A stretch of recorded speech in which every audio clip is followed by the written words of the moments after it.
Okay, could we do another sound check really quick? We are live on YouTube, just wanting to get started shortly here. Can everyone hear us okay at headquarters? I can. Thank you, Chair. I can hear you. Thank you, sir. This is Liz. I can hear you. Okay, thank you, Liz. I can hear you too. Yep. Okay, thank you, Mr. Morancic. Appreciate that. The regions?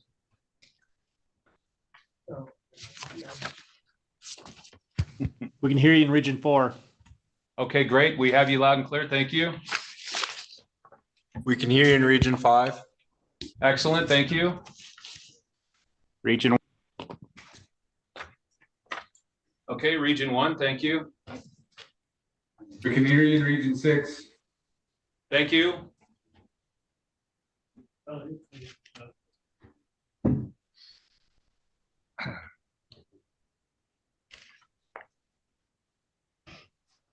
Let's get started. Chair Kip, at your pleasure, sir. Okay, thank you. I'd like to call this meeting to order and do the Pledge of Allegiance. I pledge allegiance to the flag of the United States of America and to the republic for which it stands, one nation, under God, indivisible, with liberty and justice for all. Thank you. The first item on our agenda is approval of the minutes from the August 22nd meeting and the November 1st meeting. Board members, you've all received them and saw those corrections on the 22nd meeting.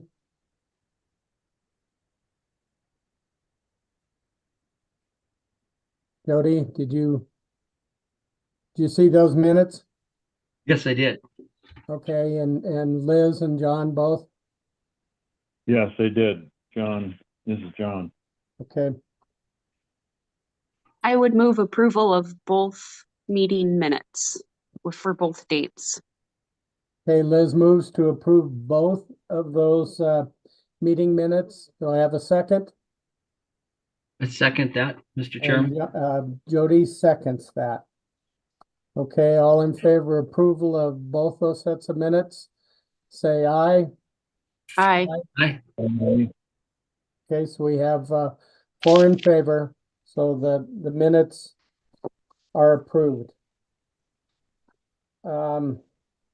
Next is board member reports, and we'll just go by districts if that's okay. That puts you first, Jody. All right. Thank you, Mr. Chairman, and Merry Christmas to everyone. What I have is not a lot. Basically, I forwarded the managers' meeting notes from both Region 1 and Region 2 that were the most recent. I attended the Citizens Advisory Committee meeting that took place in Missoula on December 5th. There was great food, that's for sure. I remember the food, and that was very informative. Anyway, within the managers' meeting minutes on there, there's sections in both of those that will give you highlights from what's going on at the state park. So I would just say read through those, just kind of highlights over kind of closing out the season and what's there. And if you have any questions for me from that, I'd be sure to answer them.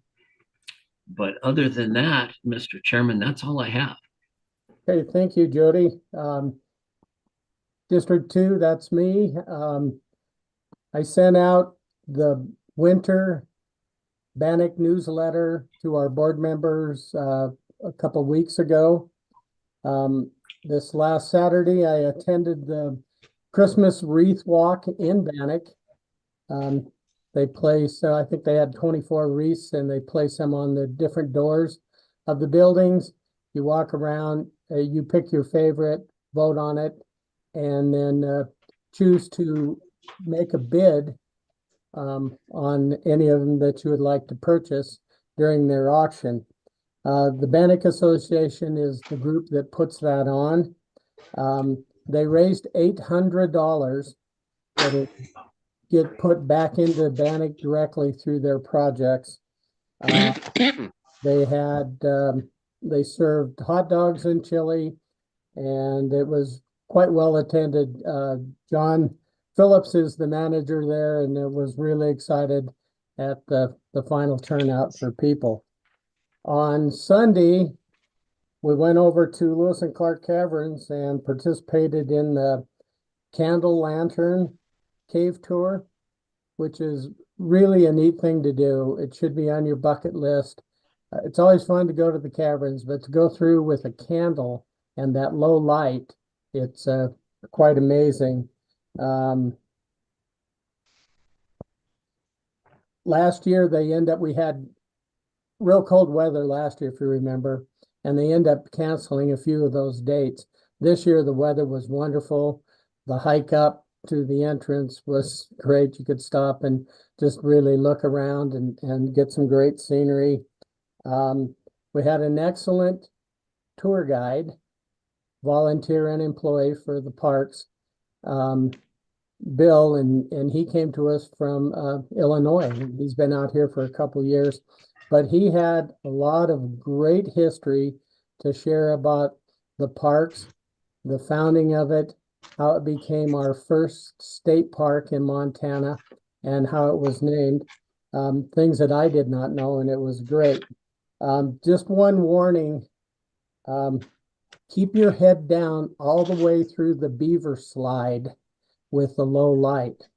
If you raise it too early, you get a bump on the noodle.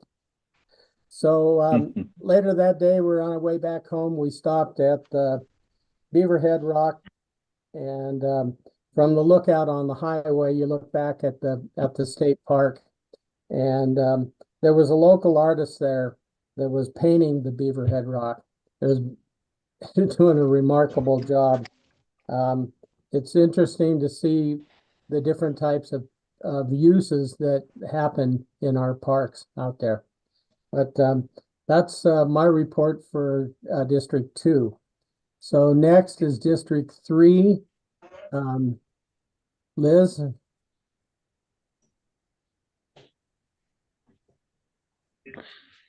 I'm not seeing Liz anymore. There she is. Liz, can you're up for your district report? Can you hear me now? Yes. Sorry, I was trying to add my video and apparently it disconnected me. Just a couple of little highlights from my district region.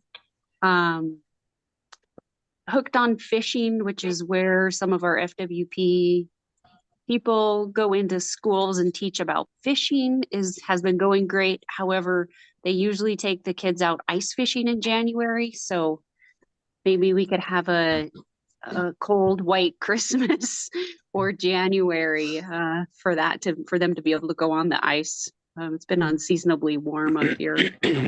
Other thing of interest is that the Montana Grain Growers Association had their big trade show here in Great Falls, and FWP had a booth out there during that trade show. Stopped by, it was great. And the other little thing I thought was interesting is from the regional manager notes is that in Region 4, I believe, as far as the wolf harvest, there were only 5 out of the 15 that were allocated for that. So numbers down a little bit there, and that's all I have. Okay, thank you, Liz. Next would be District 5. John?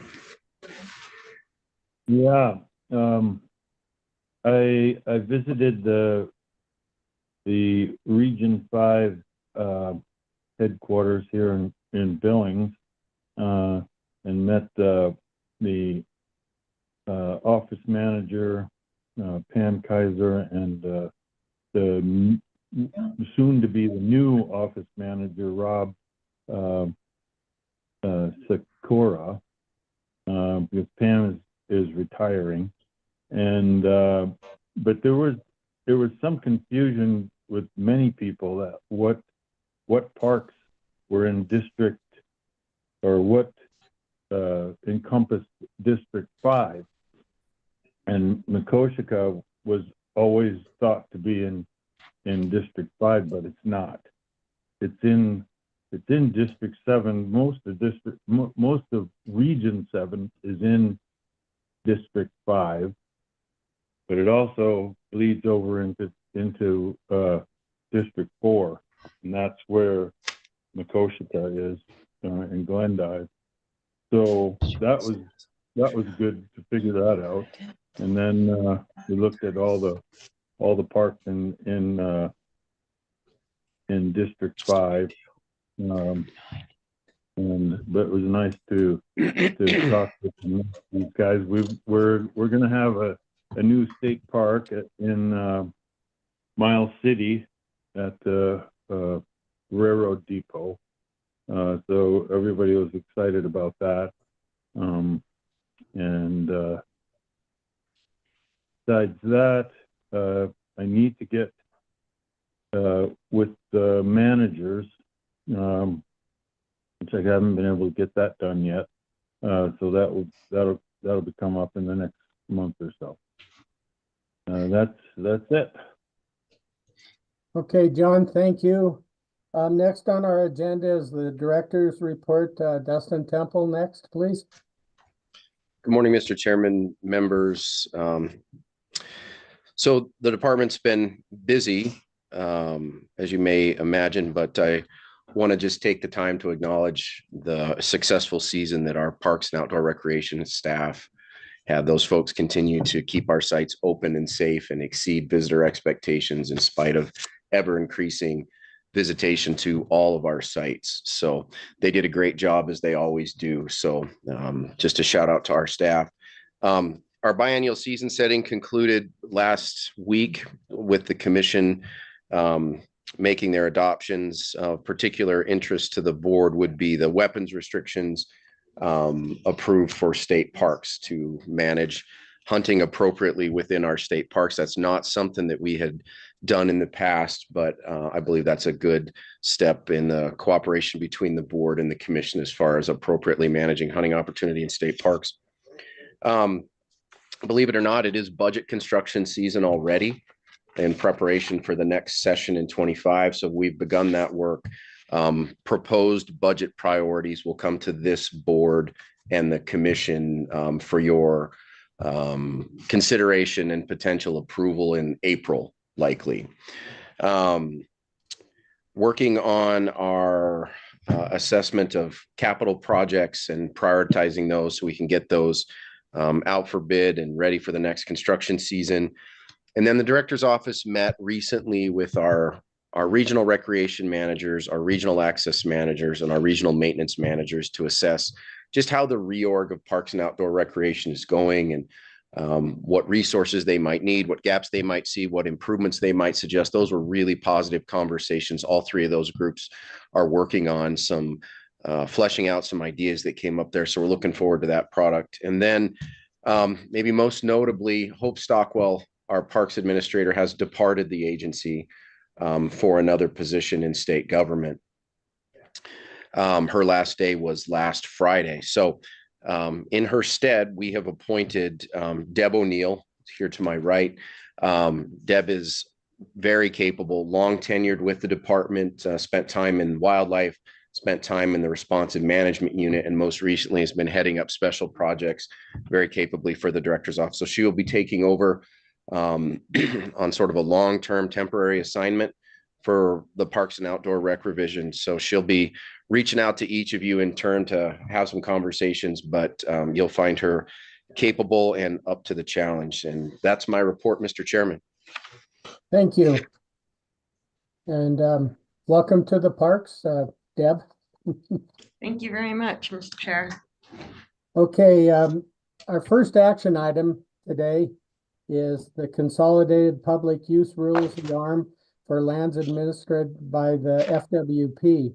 And the presenter will be Deb O'Neill, Division Administrator for the Parks, Outdoor and Rec Division. Thank you, Mr. Chair. Good morning, everybody. Good morning, members. thank you in advance for giving me some patience and grace here, since I'm entering hour 26 of my new assignment. So I appreciate any patience you could give me. And Charlie Sperry and Phil Kilbreth is here to answer some questions, as is Jamie McNaughton from legal on Zoom. She's not with us in person. But hopefully you will allow me to defer most, if not all, questions to them, because they're the experts in this. And like I said, I've been here a day. So moving on to this first item. At your August 2023 meeting, you authorized FWP to follow administrative rule notice with the Secretary of State to consolidate public use rules for FWP. These rules were going to replace the 3 existing sets of public use rules that apply to different site types. The purpose was to not just consistently manage across all site types, but to also protect fish and wildlife habitat, and of course, improve customer service, which is always a focus. And so by consolidating these rules, we think we meet those needs. It was clarified to say that using weapons on state land has to follow state law, and that self-defense is always allowed. And it also, yes, Yeah, Chair? I have a question. Sure. What number were we looking at here? Page 4, just over halfway down, new rule 13. Okay, so is this on the document that we first had out and then we received comments, or is this on the comparisons? And No, it's actually the rules itself, Chair, where there's cross out and underlines okay, thank you. that document. And My apologies.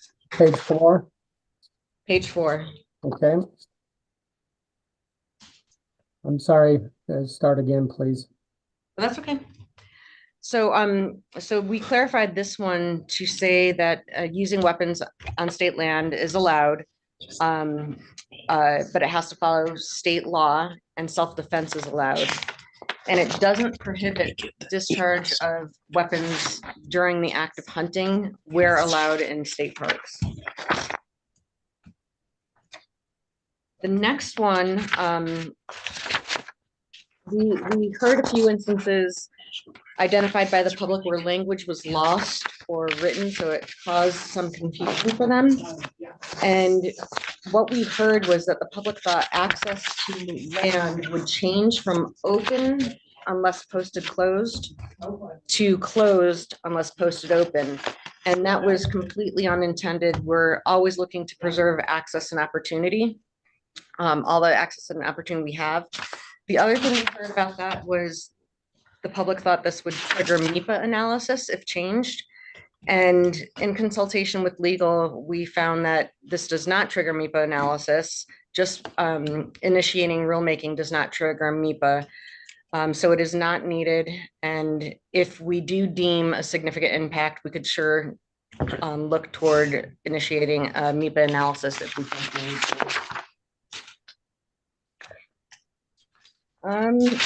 Let's see.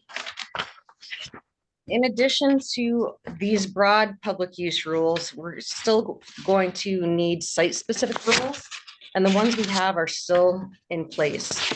And these rules would be regarding, say, snowmobiling, winter closures, and those will be brought to you in the spring, but they are still in place. This set of administrative rules does not overrule or supersede that.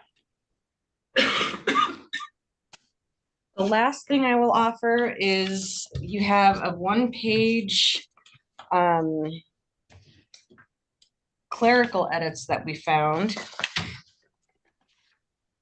And it has a red heading.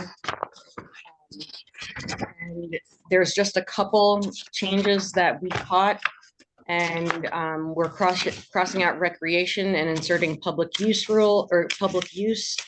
And then the other error we found was just pointing to the wrong section. And these were legal edits. And it says that red header if you have any questions.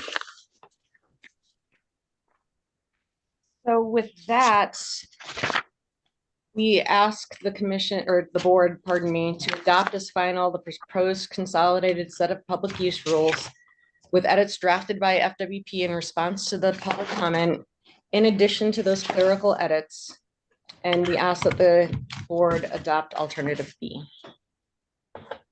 Hey, thank you. I'm hearing a lot of static as people on at your office are flipping pages over. It's not being able to hear your voice near as well.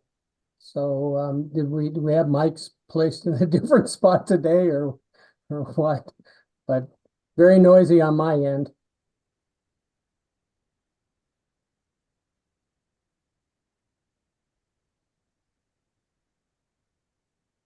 Dustin, flip a page and let me hear what it sounds like. Mr. Chairman, we've removed that microphone, so hopefully that problem will go away. My apologies. I appreciate it. So, let me get back here, please.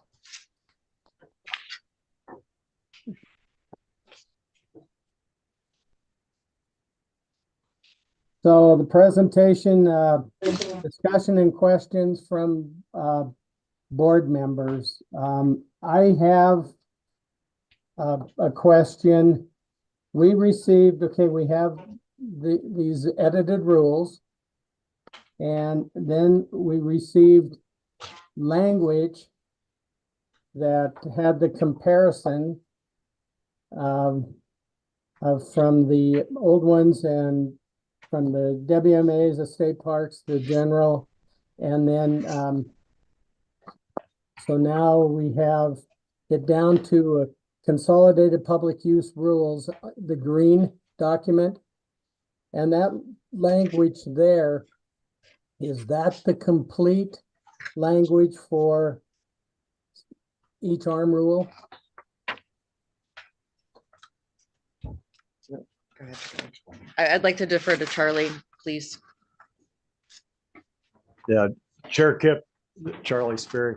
The document I believe you're referring to, the comparison document, that's, it's unofficial, but that document was just an aid to be able to look at what our current rules are for Department of Land types and compare those to what's being proposed as final. And I think there were, those clerical edits that came about at the very end are not reflected in there. But that version in green is, it has the original proposed language, and then it also reflects the recommendations of the department based on public comments. And so it's a mock-up of what the final rules could look like if you were to proceed. And I defer to Jamie McNaughton for legal advice further beyond that. Okay, Jamie, please. Mr. Chair, members of the board, what will actually be published is the adoption notice that has all the underline and the strike through along with these rules, the clerical changes that were just proposed by Ms. O'Neill. But yes, they will look quite similar to what Charlie Sperry put together under the green set of rules. Okay, well, I guess my question, if we look in them, the green rules on page 11, and this is new rule number 7. It deals with camping. On the general public use rule on that page says no more than 14 days. Then on the next page, page 12, the WMA indicates camping limited to 16 days, which is consistent with the Forest Service and the BLM. It gives hunters 3 weekends. Then on page 13, the state parks on E says that the period's no longer than 14 days. And then in E and then I, before Memorial Day or Labor Day, the extension of 14-day limit can be allowed if campsites are available. Then if we go back to page 12 and the green consolidated public use rule, it states under D that 7 nights during any 30-day period. So we have a 16, we have a 14 with possibly more, and then a 14, and now this consolidated rule is gone down to 7 days. Can somebody speak to that? Mr. Chair, I don't know if that's Ms. McNaughton. Can you respond to that?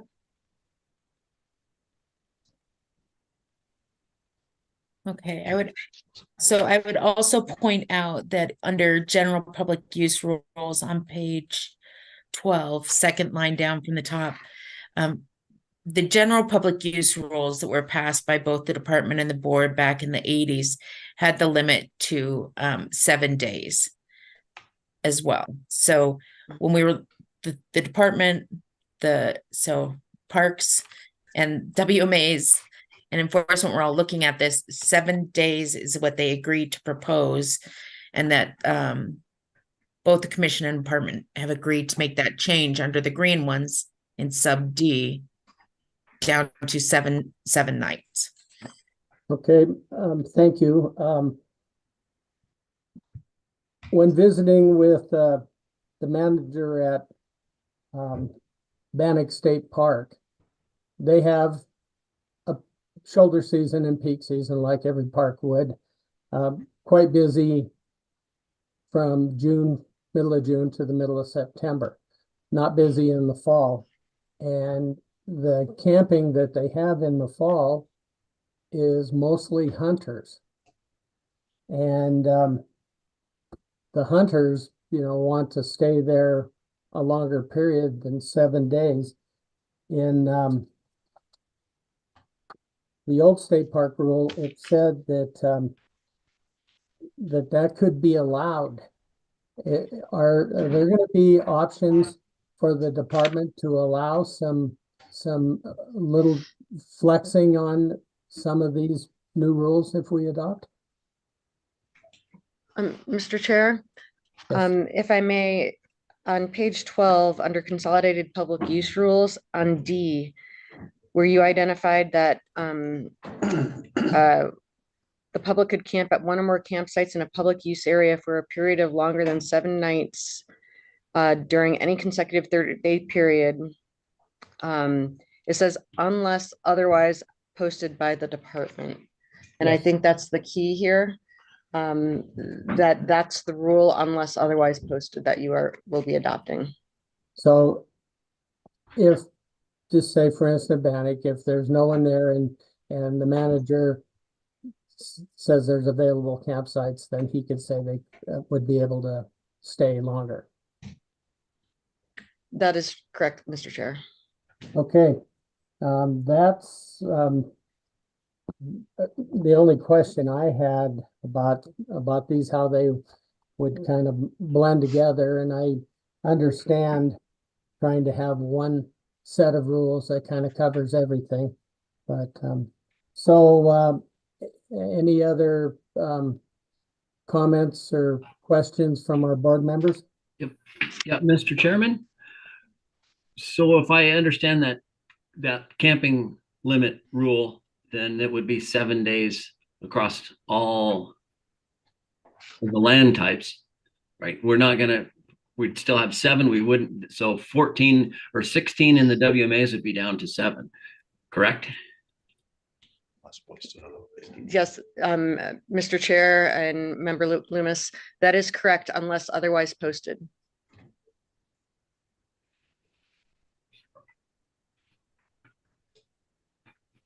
Well, I favor the 14-day number myself. That seems to make more sense to me.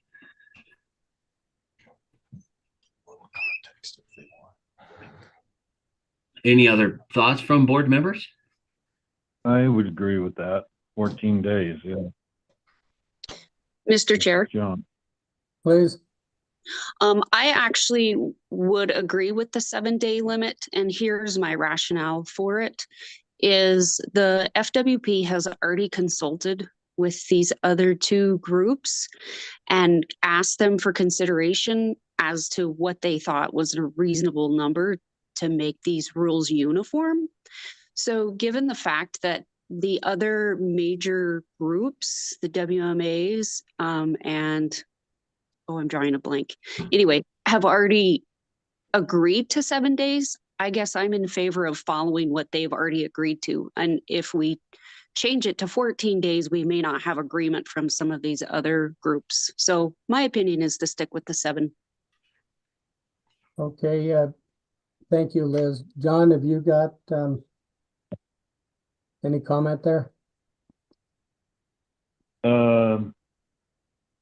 Well, yeah, I'd like to know why they decided on 7 days.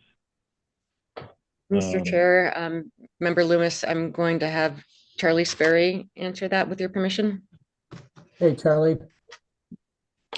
Yeah, Chair Kip, members, this was one that the internal work group gave a lot of consideration to, and largely basing this on trying to come up with some consistency across different land types.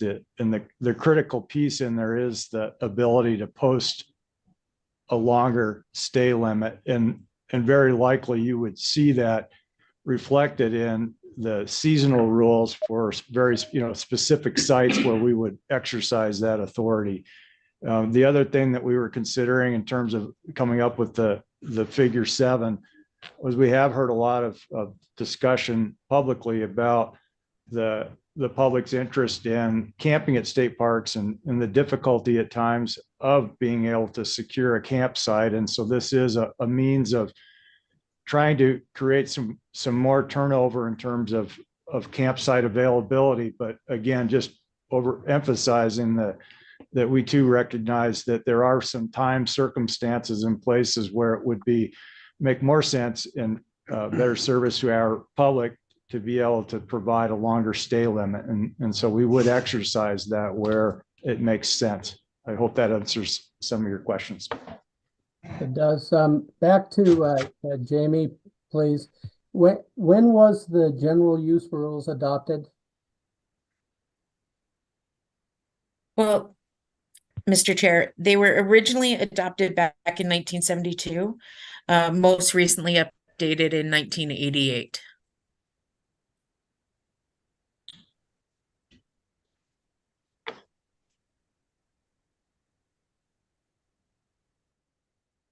So it's been a while. Yes, sir, it Okay. has. Mr. Chairman?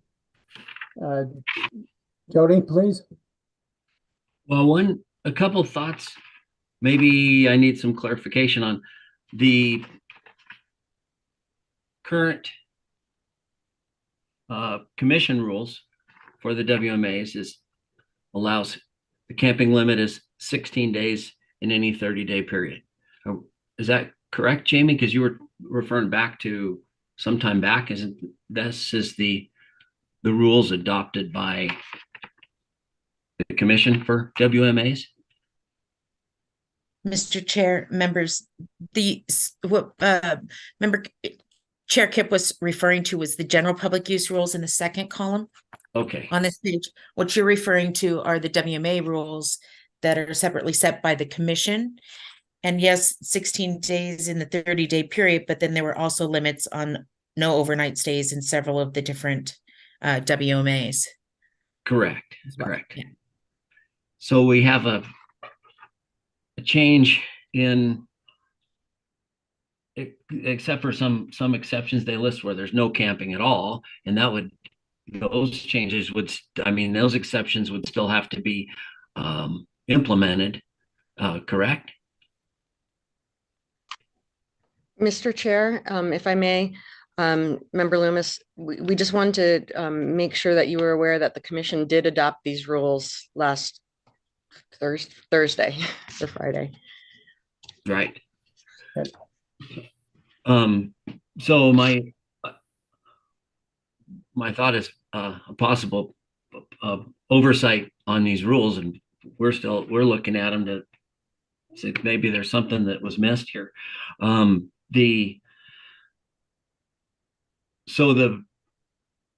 So we've got, when Charlie was talking about being able to post it, and then, or should I say that the rule is general, and then we have the ability to post.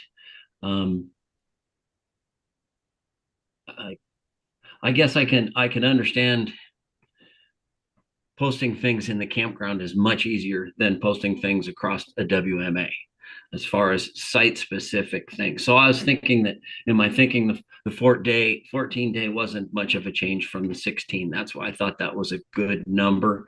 I can surely appreciate 7 days in areas, a camping area where it's crowded and you've got every campsite is booked up all summer long.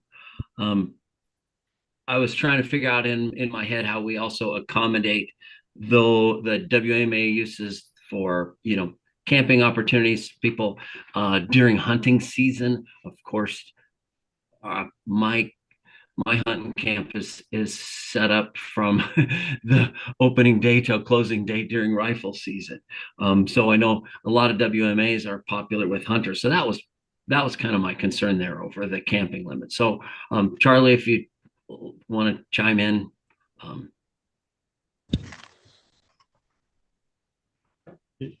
Yeah. Chair Kip, Member Loomis, trying to make sure I understand if you're asking a question or just some reflection on how we came to the recommendation. Yeah, I guess questions is, do you have a concern over public a public that's feel like they've been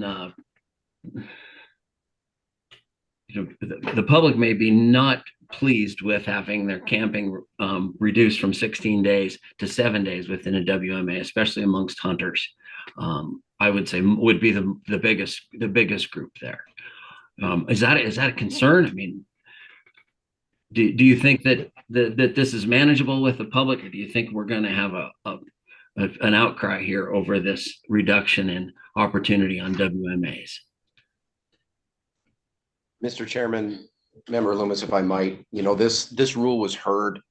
There was no public comment received at the commission meeting last Thursday. So we did not, and that's typically a venue that hunters and anglers show up in force about things that they're concerned about. They didn't at that meeting. But that said, the flexibility built into the rule allows the department in response to what we see on the ground to make some adjustments here. And certainly, we can post that both in terms of, at the site, we can put it on the web. So we look to the regions, to the wildlife managers, to the recreation managers to help us understand where that need might be most acute, and we'll make those adjustments. Like when you and I spoke last week, we have no interest in keeping folks from opportunities on public land. And like I said, I think the default here is exactly what Mr. Sperry said. It's designed to generate turnover at really busy sites, but there's sufficient flexibility in the rule here to allow us to adjust fire for places where we can responsibly allow a longer stay and maximize opportunity. Mr. Chairman. Thank you. A question to Charlie. We're trying to make more sites available. And we recently passed a rule where all sites could not be booked with reservations. They had to leave some open for walk-in or day use. Is that happening right now, and is that helpful?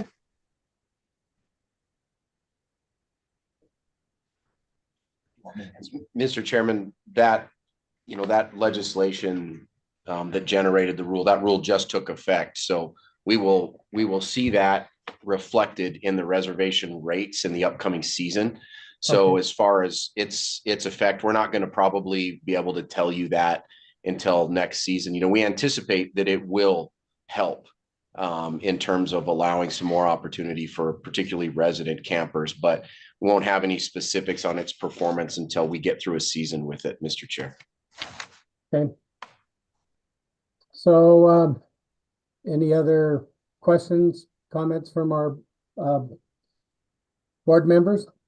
Yeah, Mr. Chairman, one thing I had a question, changing topics to actually this just kind of the document itself and how this is laid out.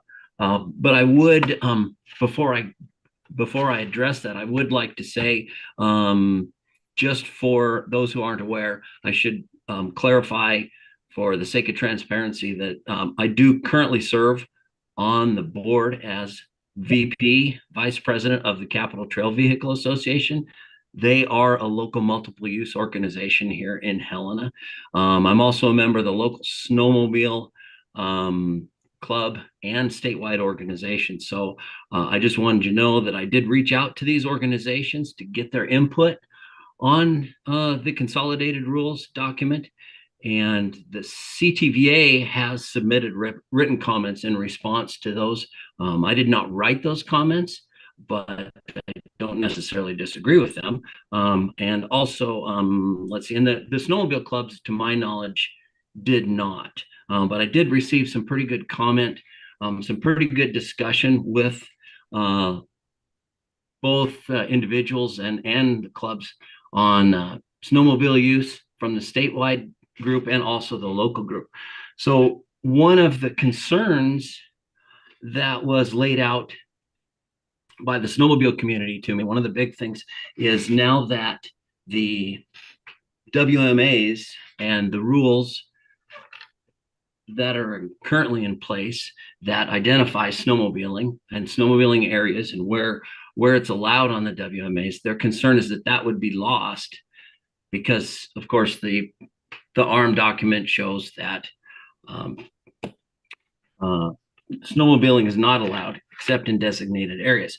So I was pleased to hear, I think, in a conversation with Hope and also that Deb referred to a little bit here at the introduction, that the department has recognized that there has to be some exceptions to the rules. In other words, one set of rules that can't cover everything. There still is certain situations where different exceptions need to be addressed. It mentions it in the document a little bit. And so I was wondering if Charlie or if the director could kind of talk a little bit about, I'm not clear on how the process goes, on how, what rules, what changes, what exceptions would be brought to the commission for inclusion into a WMA document, because of course some of these rules are going to be gone because they're covered. And so what's this process look like? Mr. Chairman, Member Loomis, so this combined use rules, think about it this way. They set the base rules across all site types. But there are site-specific rules that will layer on top of this. So, for example, Mount Hagen Wildlife Management Area, there's a robust snowmobiling presence there. That is allowed by a rule that's specific to Mount Hagen that is in effect today. This rule does not, that's before you today, that the commission adopted last Thursday, does not undo that. And so there are site-specific considerations for activities that are allowable or not that are beyond these rules, that if they're a fishing access site or wildlife management area, they will go to the commission for renewal. They're typically biennial. in nature. So they come before the commission, and then for state parks, they will come before this body for your consideration and renewal. So again, I think there's been some confusion. People think that this set of rules is it, that there are no other rules. And if it's not here, it means that we can't do it anymore. That's just a misunderstanding. There are, again, site-specific rules that cover these other types of activity that people are specifically concerned about: snowmobiling, cross-country skiing, those kinds of things that go on, and in particular seems to be centered around wildlife management areas. So again, these rules have been adopted by the commission. They're in effect. Those site-specific rules that allow that activity are also in effect, and they will come back before the commission or the board, depending on what the site type is. But again, they layer on top of these. This set of rules does not replace those, and the allowance for that specific kind of activity, snowmobiling, for example, comes in those other site-specific rules. Mr. Chair. I want to thank the director for that clarification. That helps me to understand this whole document that we're working on. Thank you. Any other questions or comments from our board members? Yeah, Mr. Chairman. So just to continue along that line, so my thought was, could we, if this intent could be clarified within the document that we have? So my question, I guess, is on the document, and this would be a question for Jamie. On the cover sheet, well, excuse me, well, yeah, the on page 1 of the consolidated rules, on that it would be the final version, where it says to all concerned persons. Here this statement, I know it's not an ARM, but it gets filed with the Secretary of State, correct? With the ARMs. Mr. Chair, Member Lopez, yes, that's correct. Okay, I guess what I was kind of looking at, so the wording here, from those first 3 paragraphs, they're fairly important. I mean, do they carry a little weight? I know it's not a rule, but it does kind of set out what the goals of this document are. Is that a correct statement? Mr. Chair, Member Lomas, to an extent, this follows a format that's required by the Secretary of State's office, and the information that's required to be included by them. It was actually, the purpose was actually set out more in our proposal notice that we published back in September. And our rules actually do say, if you were to go back to our first page under the general policy, sorry, again, in your comparison or your walkthrough sheet, that the policy is that the lands are controlled or administered by the department may be used for recreation or other purposes as set forth in these rules and other applicable rules as provided by law. So it clearly states that we're also going to have these continuing rules that are done either by the Parks Board or by the commission, as well as this kind of general base set of rules, as Director Temple pointed out. Okay. And if I may, Chair Kip, number 3 on that first page, the last sentence does refer to the biennial or annual site-specific rules. So I think that might address your concern, Member Kip, or Member Loomis. Yeah, thank you. And well, and that was, I think that's great. That was just a second. I thought that possibly the intent of FWP could be stated, because one thing I'll give you an example here. For during the comment section, this would be in that, just the amended rules document, the final on page 8, comment 7, and the response. There at the bottom,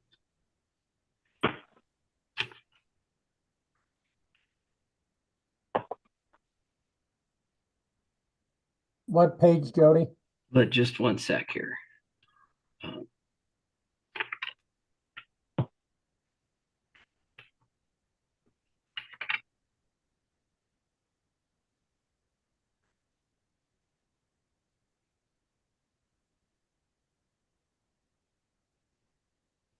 Well, it was bottom of page 8 in a response to comment 7, where the it starts to actually list the actual uses that are currently open to snowmobiling. And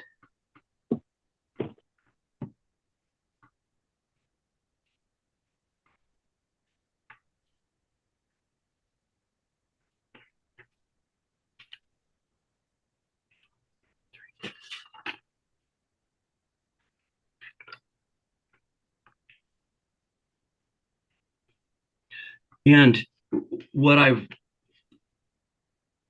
the second sentence down says care was taken to ensure that changes do not diminish existing recreation opportunities. So that is an idea that FWP has, and a direction that they have is there's some, we're going to do these rules, but care is going to be taken that we do not diminish existing recreation opportunities. I think that's awesome. And I wish that that statement was on the first page. It was kind of my thought. I thought that would be an excellent spot for FWP to make clear, and the board, that one of the reasons that we're looking at these seasonal biennial rules that will be continued to be reviewed by the department, the commission, and the board, that the reason for that is that in the wording of the response to comment 7 by FWP, where it says to ensure that changes do not diminish existing recreation opportunities. Mr. Chair, Member Lomas, unfortunately, at this point in time, to make a change to like put it in, say, paragraph 3 on the adoption notice, we would again have to go back to the commission to make that addition. But it's already contained in the document itself. And these comments are used, to explain and to respond to the comments that were raised. So I mean, I feel like that it's adequate that it's already at the bottom of page 7 page 8 in response number 7. And that Sure. I just if it was an addition that needed to be made on page 3, we'd have to go back. Kind of the whole overarching comment and confusion that we were talking about here is the public is not sure on the intent. All of us aren't sure on the intent, that when we see rules changes and all this, and when we kind of in the fine print, we find a statement that says, look, care, we are going to ensure that current recreational opportunities remain in effect. That's a great statement. That was my point. I was like, I think that could have been said at the onset and would have eliminated a fair amount of public confusion. So because we're seeing change and change and change. So anyway, I'm sorry if it's difficult to articulate, but when I saw that statement by FWP on that response number 7, I kind of wish that was more front and center than it is. That was my thought.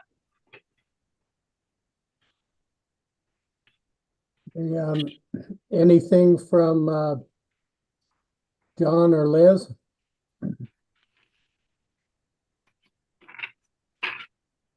If you're ready, I'll make a motion. Let's- Mr. Chair, Go ahead, John, please. yeah, well, I had a couple of questions, just maybe explanations on, because from comments that were made, and I didn't really see significant change, but I think just an explanation on what the rule is for would suffice. Let's see.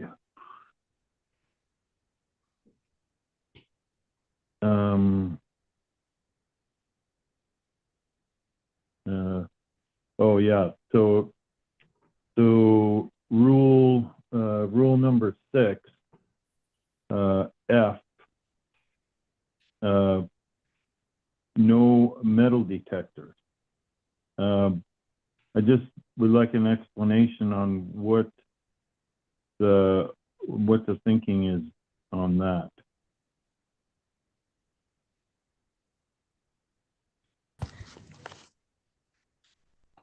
Go ahead, Charlie. Yeah, Chair Kip, members of the board, that the rule on the use of metal detectors, again, this is another one of these where we have the ability to allow it, but just defaulting. Yeah. Be careful Yeah. with the protection of cultural resources. That's a big piece of it right there. A lot of our sites have sensitive cultural resources, and just trying to be careful that we don't end up disturbing those unnecessarily. Yeah, that's what I thought, and that makes a lot of sense, definitely. But there was a question about that, so I just thought we should explain it. And then rule 17 with the unmanned vehicles. There was a comment about that. If you could explain the reasoning behind that.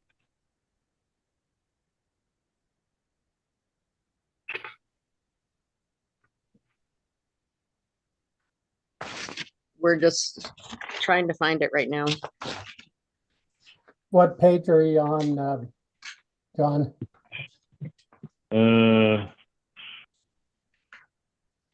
Well, let's see. I guess it were.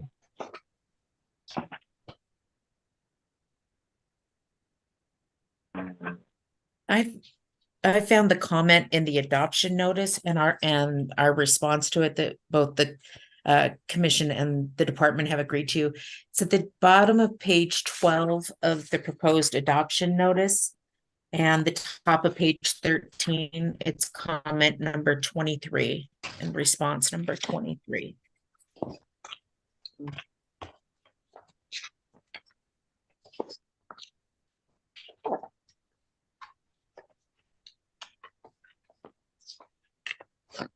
Yeah, I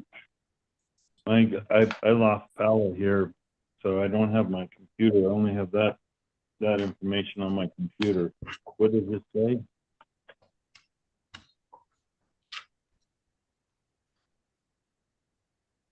Mr. Chair, Member Macknick, I apologize, my microphone was off. It says the current administrative rules regulate unmanned vehicles in FWP sites consistent with SCORP and the availability of multi-use recreational opportunities. Some sites, but not all, are appropriate for the operation of unmanned vehicles. As written, the rules allow the department to permit this activity. By requiring the permit, we can consider whether under the circumstances, including the type of unmanned vehicle, where the use should occur and how that use might affect other visitors or wildlife at a site. Okay. Thank you. You're welcome. Yeah. Okay, Liz, I think we'd be ready to. Mr. Chairman? Oh, we got one more. I'm sorry, Mr. Chairman. I have one more. There was a couple of comments on the that were related to dispersed camping, and comment was, would be under the new rule 7, I believe F. It's prohibited to travel more than 50 yards with a motorized vehicle from a designated road in areas designated for dispersed camping. Did the department respond to that comment, the comments that suggested that 50 yards was insufficient? Yes. I Mr. was Chair, looking for it. I can't Member find it. Lomas, let me see if I can get my page number. It's at the bottom of page 11, and it's comment number 19 and response number 19. And for Member Marinak, I can read that if you would like me to. Please do for, Yeah, okay, I got you. Absolutely. The two rules and different distances serve different purposes. New Rule 7 pertains to designated and dispersed camping sites and prohibits traveling more than 50 yards with a motorized vehicle from a designated road. The distance referred to in this rule is to allow vehicular camping opportunity within a reasonable distance from an established road, while minimizing vegetative or other resource impacts. New Rule 9 pertains to food storage, and the distances referred to in that rule all pertain to public safety. The difference between the distances is appropriate given the different purposes. The rule is consistent with Forest Service food storage rules, which often adjoin Fish, Wildlife, and Parks lands. thank you, Jamie. You're welcome. Okay. And my thought was that the 50 yards is very small. 50 yards is not very much room. A couple of my concerns was, I think that the 50-yard rule is current language within the WMA rule now, where they say, I'll read you the rule that's there for the WMAs. It says, dispersed camping is allowed unless posted otherwise. Vehicles shall be no more than 50 yards from an open road. At that time, the entire road corridor was open for dispersed camping. So the visitor had the freedom to choose his campsite as long as he was within a road corridor that was an open road within the WMA. And now with these proposed rules, FWP is going to have the latitude to designate where dispersed camping is allowed. So we don't have an entire road prism anymore. There will be a dispersed camping area, and 50 yards, that's about 3 road widths, and that's more like parallel parking instead of camping, unless FWP is planning on installing more roads, which that would require a MIPA, I assume. And so I kind of wrestled with this and how to make this so we actually have a dispersed camping area, what looked and what could be manageable.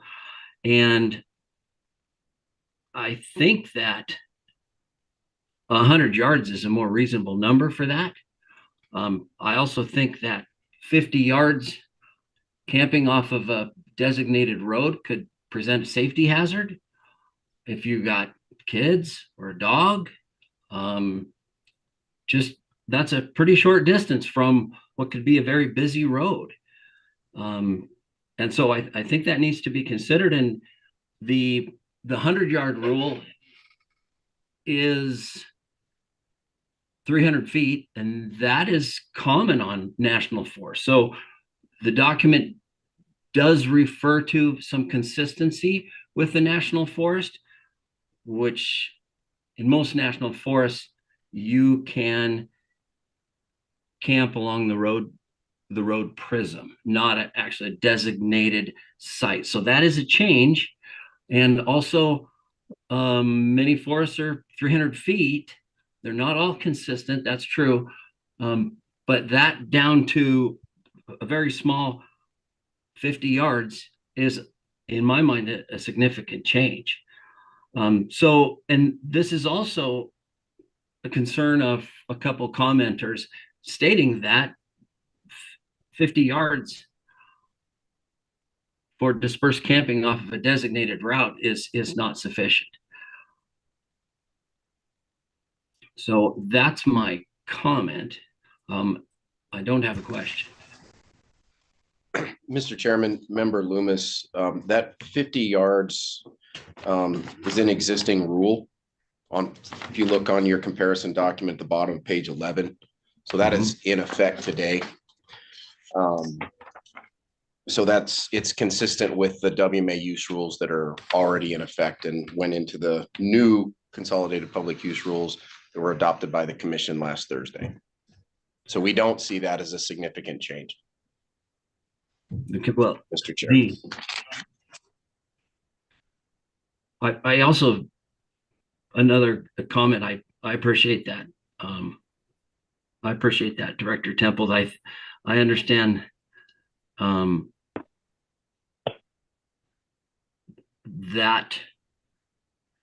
I understand what you're saying. I think that also, as we look to the future, where we may have more opportunities and FWP acquires some more land, we're looking at the lower Yellowstone.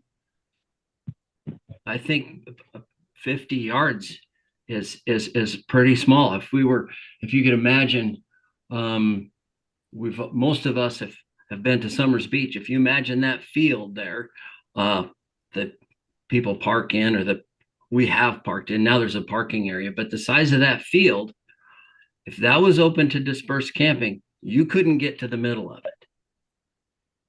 So, I mean, visualize this. So, and if we have a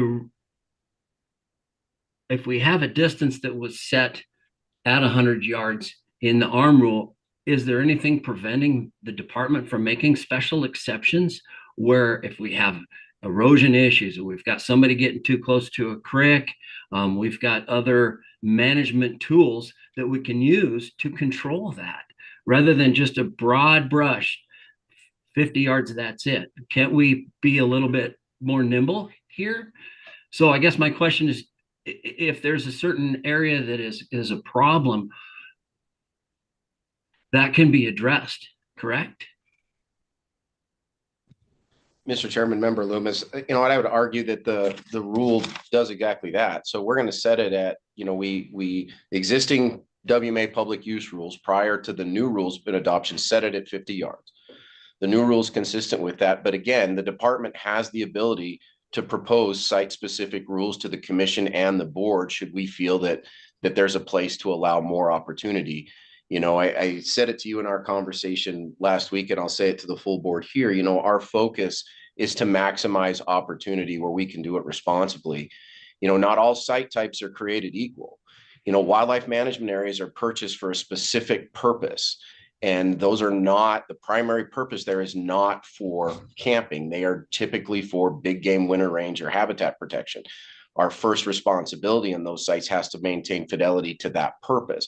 Where we can responsibly allow other activity, we do that, and we will do that to the maximum extent possible. So I would suggest to you, Member Loomis, that we have the flexibility that you'd suggest.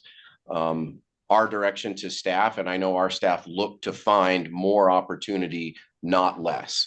So it's maybe the other side of the same coin, but it's set at 50 yards. We have the ability to make it bigger with a site-specific rule if it's appropriate for that site type. Mr. Chair. Thank you. Jody, anything else? Well, I guess I would say that what I'm doing is my job, and this is kind of tough, but I'm bringing my constituents' concerns and their desire here to this body. And again, we could talk just about what could happen in state land but we are also, what we do today is going to affect on WMAs. So with that, I'm not sure where the board is on this, but Mr. Chairman, I would move that the board edit new rule 7F to strike 50 yards and replace it with 100.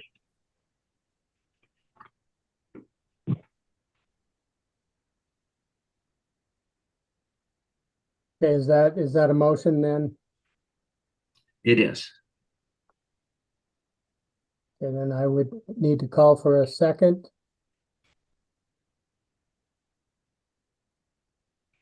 I'll second that. Boy. So I'm gonna need a little bit of help here. So we have a motion that would have an edit.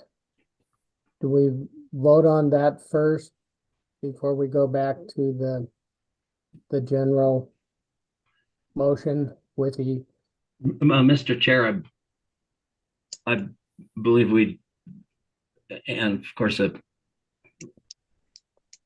Jamie could probably direct us, but I believe now the board discusses the motion. The board discusses the motion. Mr. Chairman, if I might, a point of clarification for the board's consideration. Any action you take on this rule today will only apply to state parks, Mr. Chair.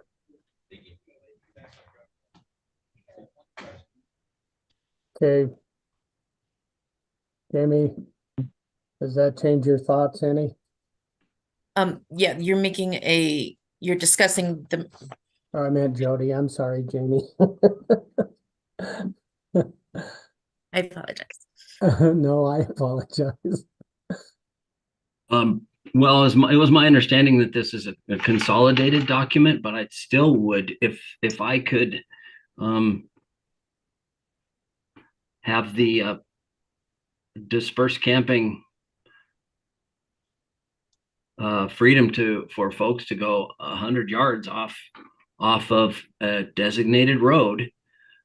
That's not real far, and it still allows the department to make special exceptions for problem areas.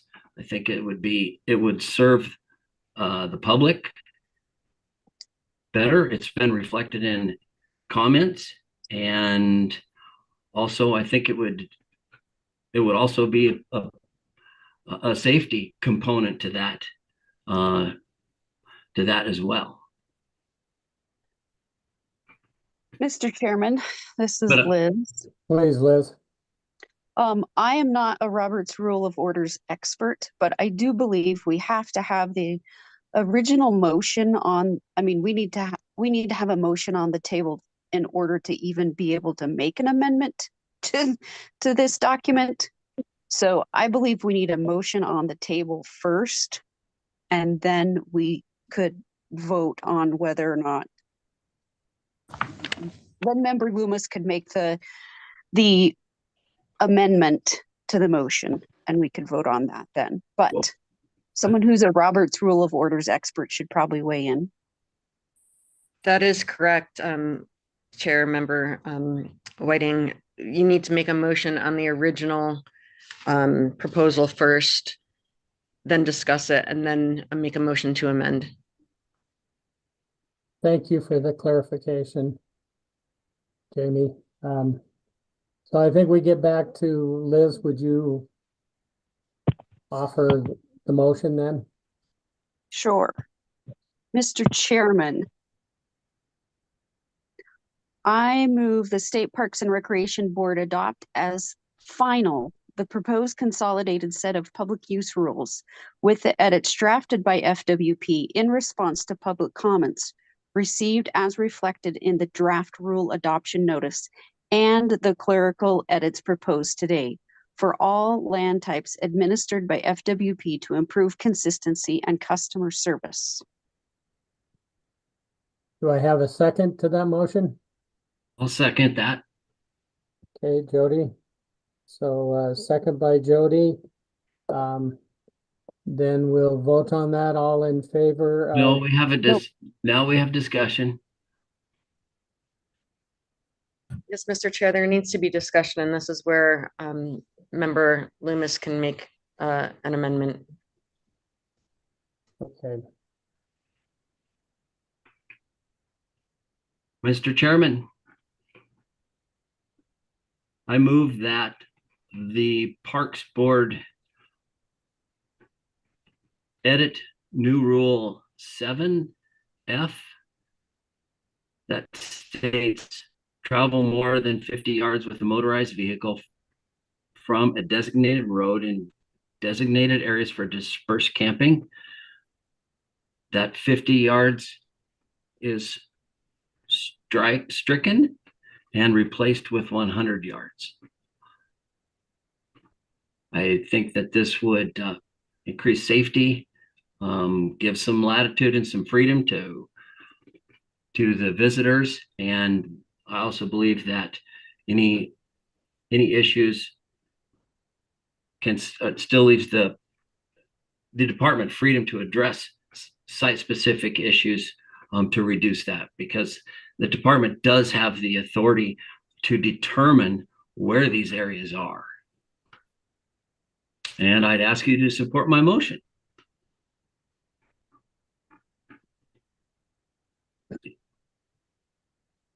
so I think we need to have a little discussion here. I hear your motion, Jody, but with the way the rules are drafted, the department has the authority and the opportunity to change that 50 yards to something more if they found an area that they thought it was appropriate. Any other thoughts and comments from our other board members? Yes, Mr. Chairman, this is Liz Whiting again, and I agree with you 100%. I will not be voting for this, but actually, until we have a second, we're not supposed to be discussing this amendment. Okay, Sorry. thank you. I'm Do a I have Roberts second girl. on Jody's amendment? I'd second that. Okay, so Jody has offered an amendment and John has seconded that. In favor of the amendment, can we repeat that? Your amended motion? Yes, sir. The amended motion is new rule 7F. Travel more than 100 yards with a motorized vehicle from a designated road in areas designated for dispersed camping. Okay, so that's the motion. We have a second. So, Mr. Chairman, this is Liz again. I will not be supporting this motion. It would only apply to state parks. I believe it would actually undo the good work that's already been done. I believe that FWP has the authority to make it larger or smaller according to each individual site. And I believe that governing at the smallest, most local level is where the most good happens. So I'm going to be a no on this motion. Okay. Any other discussion? Then we'll call for a vote here. Okay, those in favor of the amended motion, say aye. Aye. I Opposed to the amended motion? No. No. So we have 2 in favor and 2 noes. So It goes down. that motion does not carry.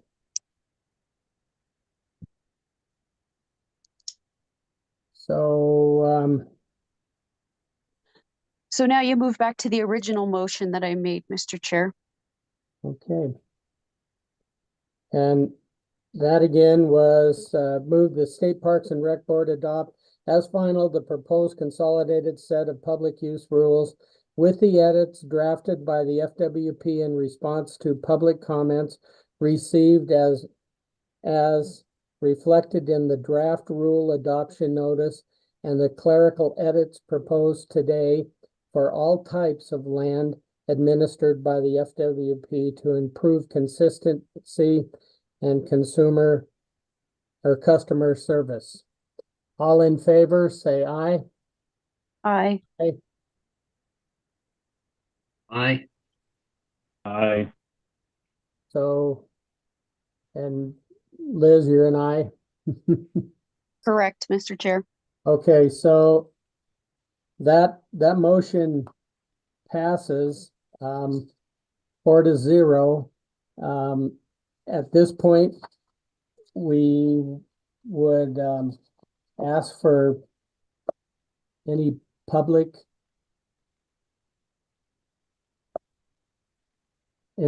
comments. We had a couple people that wanted to comment today.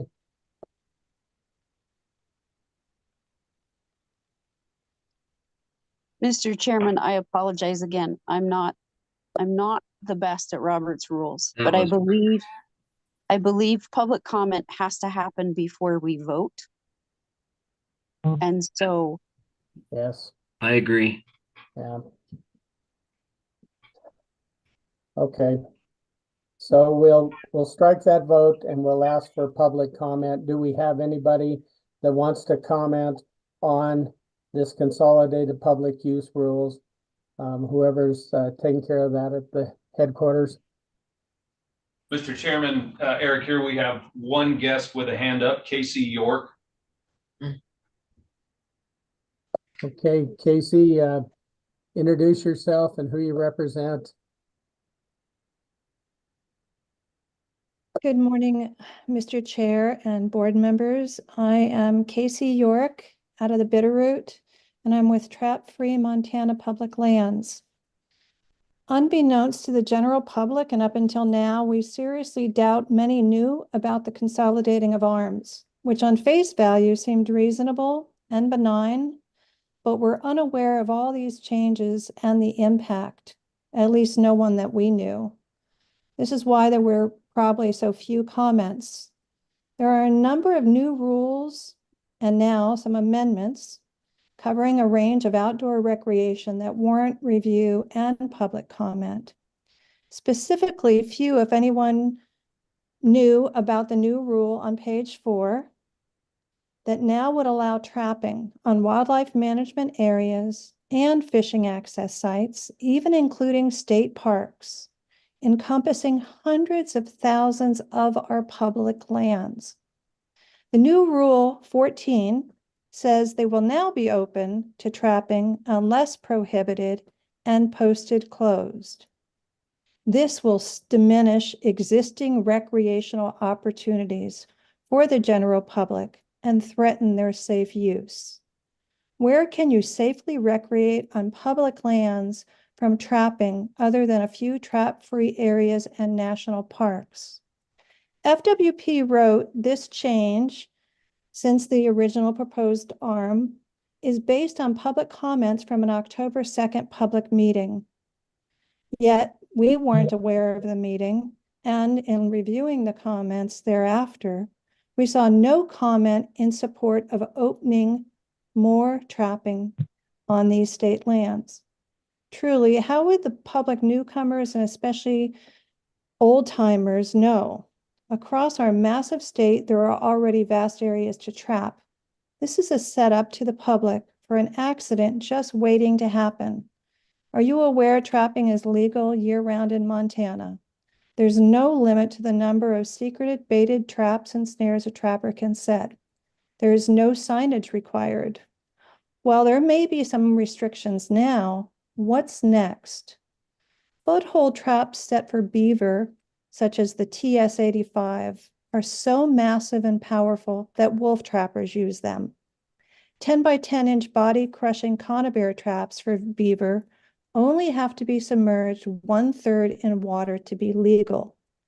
What could happen to an angler, a dog wading in the water? We have 140,000 licensed upland game bird hunters. Will they be hunting with their dogs with inconspicuous snares, the silent killers on these management acres? One of the few rare illegal dog trappings was of a beloved yellow lab in the Bitterroot who waded into the water at a fishing access site where trapping is generally prohibited. Inquisitive children have been trapped near misses. One, for example, was during a winter family outing in my neck of the woods, and children, being highly observant, ran to a feather that was hanging and dangling. Below it was a trap.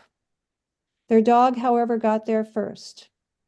The cries of these trapped dogs is universal and unforgettable.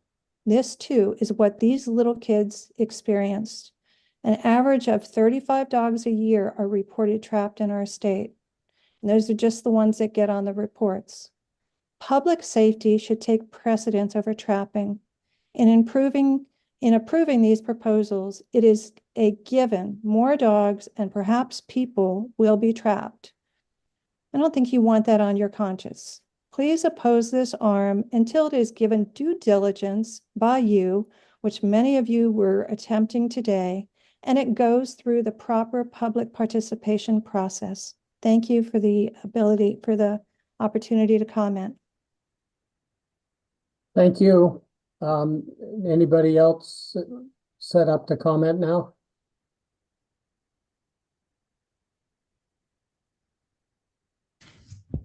Mr. Chairman, we have no further public comment. Okay, thank you. So we're back to taking a vote on the motion that Liz made.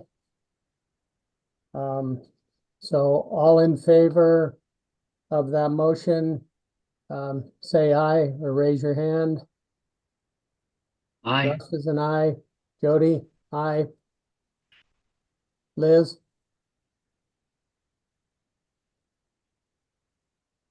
Here she's an aye. Did we lose her? I think we did. And John?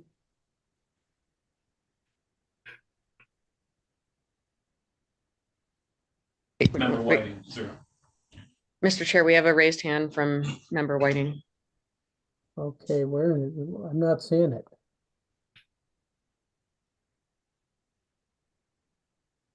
Okay, so that motion passes 4-0.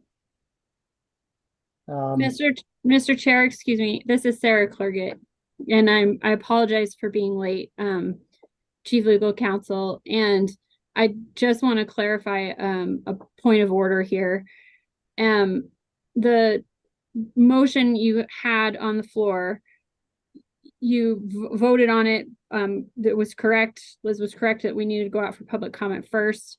Now you've had public comment, you need to re-vote, and I think we just got Liz back on. So we can't count it as 4 right now. We need to go back and redo it based on a current vote. Okay. If that's okay. Yes, thank you.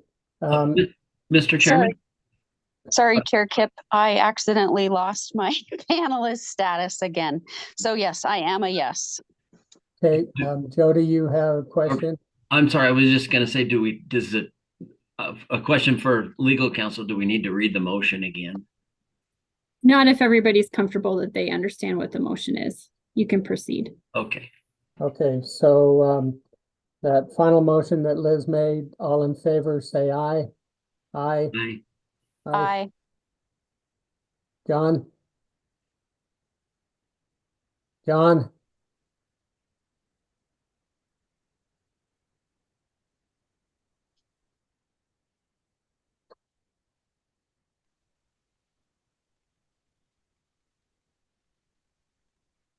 So, Mr. Chair, He's still online. We're just waiting for a response. Mr. Chair, you have 3 votes, which is enough for you to proceed if you choose. Okay, we'll proceed. We have 3 people that voted yay, and the other person did not vote. So that motion passes. We'll move on to the biennium, proposed biennium rule, identify state parks where hunting is prohibited. And Deb O'Neill, Division Administrator, will do a presentation there. Yes, thank you, Chair. As the Parks and Outdoor Recreation Division were developing the consolidated public use rules, they realized they needed to do a better job of identifying some parks where hunting and trapping is allowed. And so I'll cover hunting first in the first cover sheet. And I present to you a list of 32 parks where hunting would be prohibited. We recommend this list based on assessing safety concerns, including the size of the park and proximity to the users and facilities. And I do want to point out in this list that the Lewis and Clark Caverns, only the eastern half of that park, hunting would be prohibited in, whereas the western half hunting would be allowed. And we request that the board adopt as final alternative A, the proposed list of state parks where hunting would be prohibited.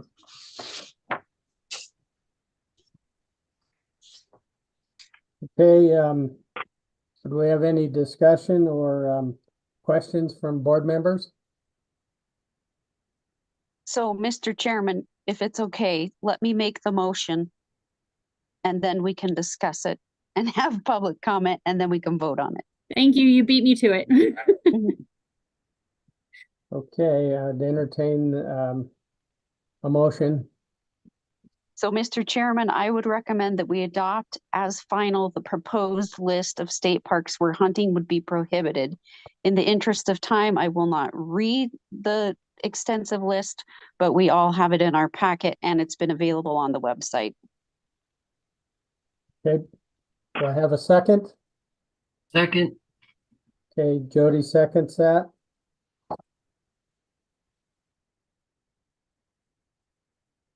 So do we have any are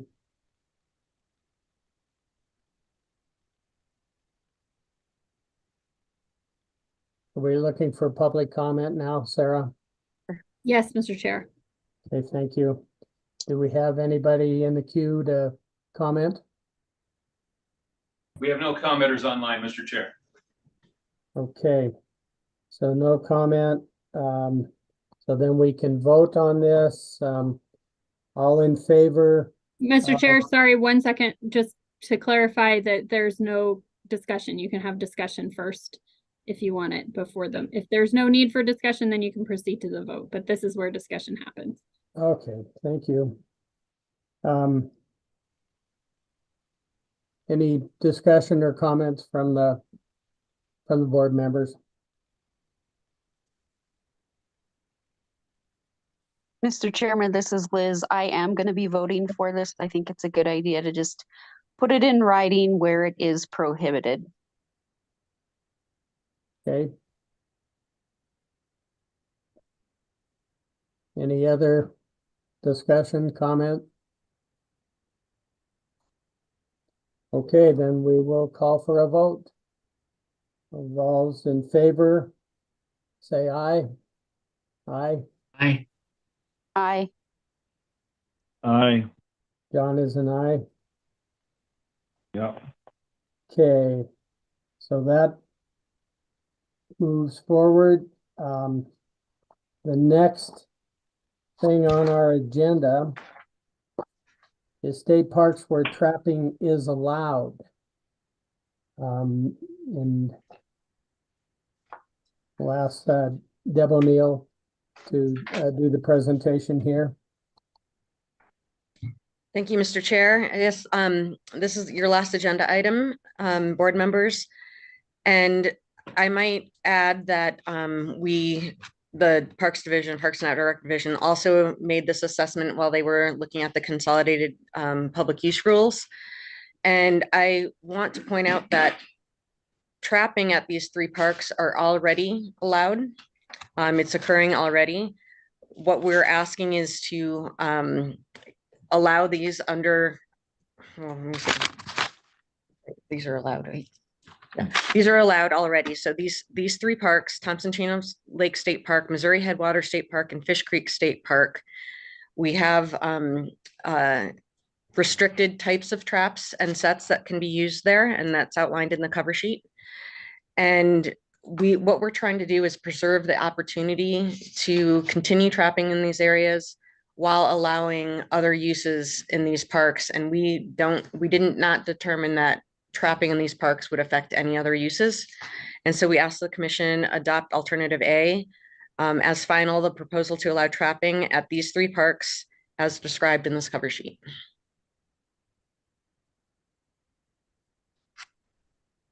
Okay.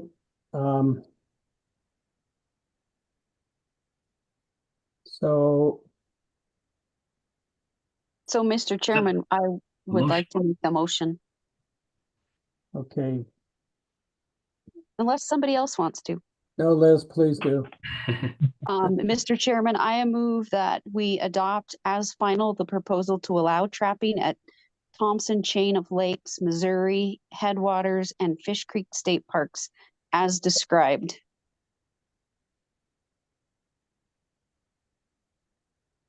I second that. Okay, so we have a motion.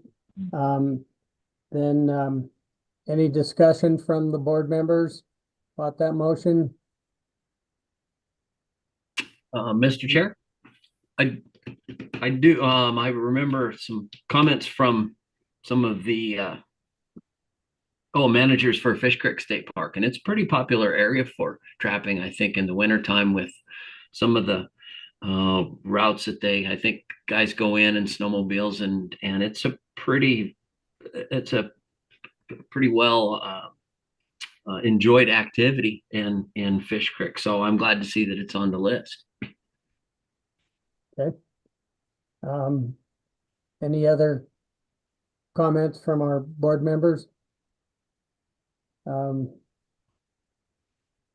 we have any public members or public that would like to comment on this? I see a hand. Mr. again. Chairman, we do have one hand up. How would you like to limit public comment time? Yes, this commenter has commented already. I would like to ask her to not testify the same comment again, if she could, and just get to anything new. Mr. Chairman, she's commenting on the matter at hand. She did comment on one of the earlier topics. Okay.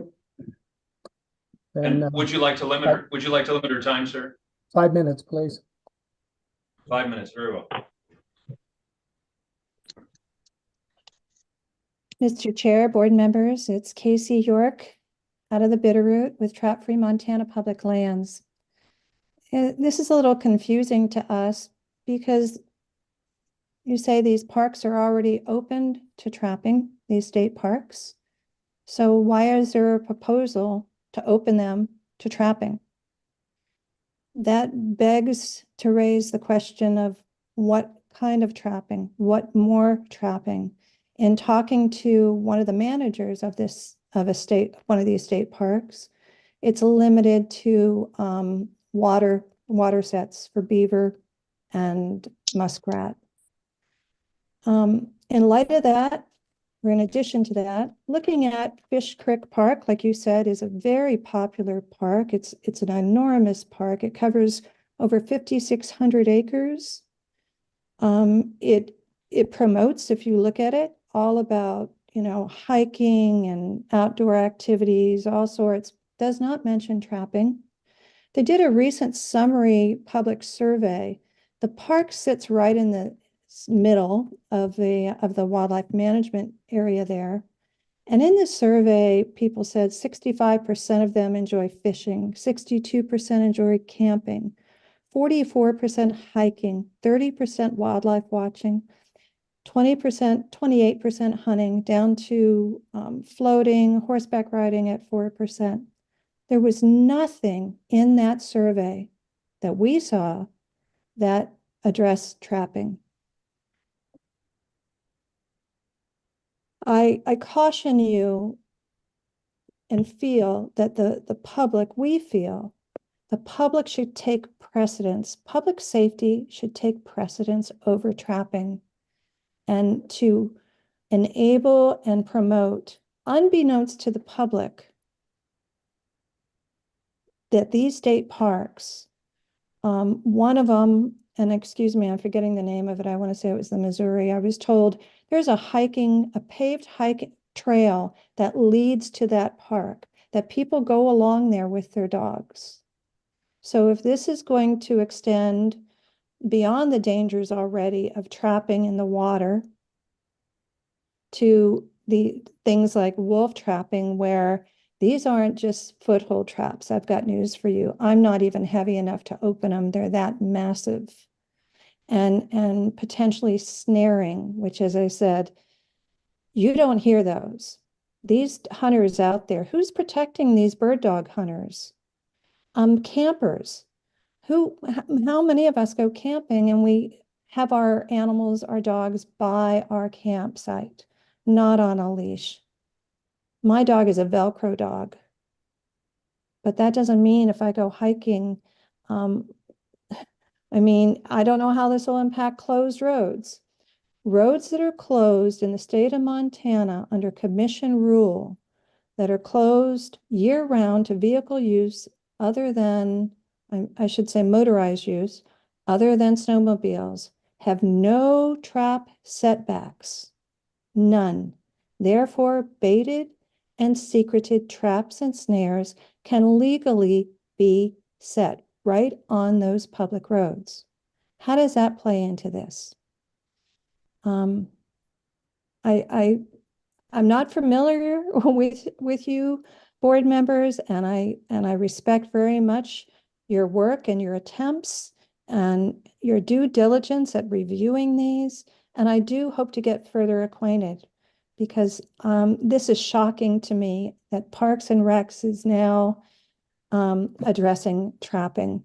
It's saddening as well. The majority of Montanans are non-consumptive users, and we love our outdoors. And visitors come to enjoy our outdoors and our wildlife viewing. They're not going to know one of these parks is right near a major road where people are going to hop out and stretch their legs. I urge you to oppose further opening, or actually I urge you to amend closing these state parks in respect for majority of non-consumptive users. Thank you. Okay. Do we have any other public commenters?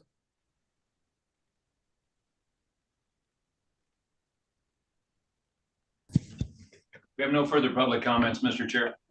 Thank you. So we'll call for a vote on Mr. Chair, sorry to interrupt you again, Sarah Clerget. Discussion if you need it first, please.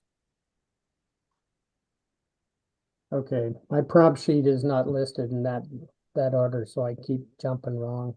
So discussion from the board members. Any? Jody? None. Liz? Nope. Okay, and John? Comments well taken, Okay, for sure. so, and I have nothing. So this is about state parks where trapping is allowed, and it's allowed there already. We have the motion.